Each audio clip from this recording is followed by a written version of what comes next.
Dina adalah seorang siswi yang tengah menghadapi tekanan akibat padatnya aktivitas harian, mulai dari sekolah, organisasi, hingga persiapan UTBK. Rutinitas tersebut membuatnya kelelahan secara fisik dan mental, terlebih karena ia kesulitan membagi waktu dan sering kurang tidur. Dalam situasi ini, Dina mulai bingung mengatur prioritas dan merasa terjebak di antara dua tanggung jawab besar. Ia diliputi rasa bersalah, takut dianggap tidak berkomitmen, serta cemas mengecewakan orang-orang di sekitarnya. Merasa tidak sanggup lagi menanggung semuanya sendiri, Dina akhirnya memutuskan untuk mengikuti sesi konseling. Ia berharap dengan bercerita dan dibimbing, ia dapat menemukan jalan keluar yang lebih jelas dan realistis untuk mengatasi tekanan yang ia alami. Assalamualaikum warahmatullahi wabarakatuh. Halo semuanya, kami dari kelompok 3. Saya Azahra Dina Alfika dengan NIM 11066240074 berperan sebagai konselor.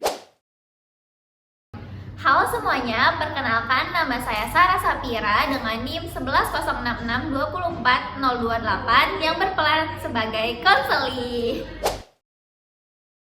Halo semuanya, saya Maya Puasra Sandi dengan NIM 11066240035 berperan sebagai videografer dan juga editor. Dadah!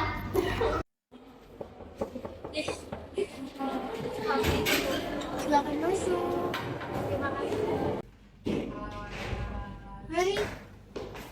Silakan duduk ya. Terima kasih Ibu. Terima kasih Dina, kamu sudah datang hari ini. Kamu mau menceritakan apapun yang kamu rasakan dan saya akan mendengarkan apa yang kamu sampaikan. Jadi gini Bu, saya lagi ngerasa capek banget sih Bu, karena saya ngerasa banyak tugas dan tanggung jawab yang harus saya jalanin. Padahal saya sendiri tuh merasanya gak sanggup. Oke, kamu lagi ngerasa capek ya? Kalau boleh tahu, kegiatan kamu sehari-hari seperti apa? Pagi tuh saya sekolah, siangnya saya organisasi, malamnya saya belajar buat UTBK. Seringnya saya tidur tuh sampai jam 1 Bu. Wow, banyak juga ya. Di antara semua itu, yang menurut kamu paling penting saat ini apa? UTBK sih Bu, tapi saya juga nggak bisa ninggalin organisasi saya. Apalagi saya udah punya tanggung jawab di situ. Oke, kamu nggak mau meninggalkan tanggung jawabnya. Tapi yang paling menyita waktu belajarmu itu yang mana? Organisasi sih Bu, mereka tuh sering banget bikin rapat dadakan yang akhirnya bentrok sama jadwal belajar saya. Organisasi sering membuatmu susah mengatur waktu ya. Apakah kamu pernah membicarakan ini dengan ketua organisasimu? Sempat kepikiran sih Bu, tapi saya tuh takut dikira nggak komitmen. Kamu takut dinilai tidak serius dengan organisasi.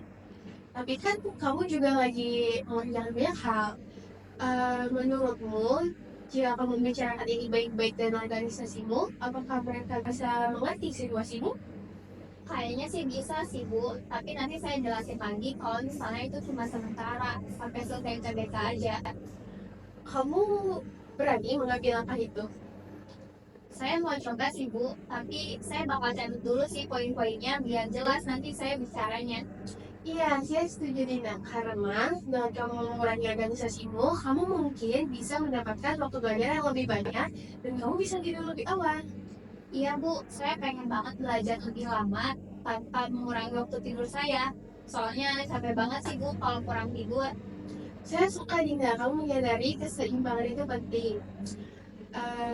Setelah rencanamu ini berjalan, lalu kamu akan mengatur waktu belajarmu seperti apa?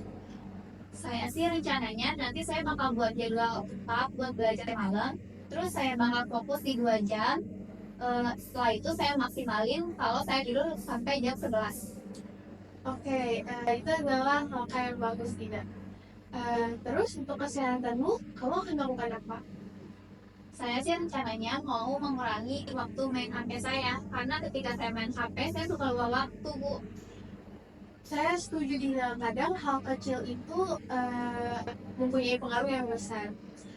Oke, berarti minggu ini kamu akan membicarakan hal ini dengan organisasimu, lalu kamu akan mengatur jadwal belajarmu, dan kamu akan mengatur jam tidurmu juga, betul? Iya Bu, begitu. Terima kasih ya Bu, saya jadi lebih lega dan lebih jelas ke depannya mau ngapain. Sama-sama Dina. Kamu jangan lupa untuk mencatat jadwalmu ya. Baik Ibu, terima kasih. Sama-sama.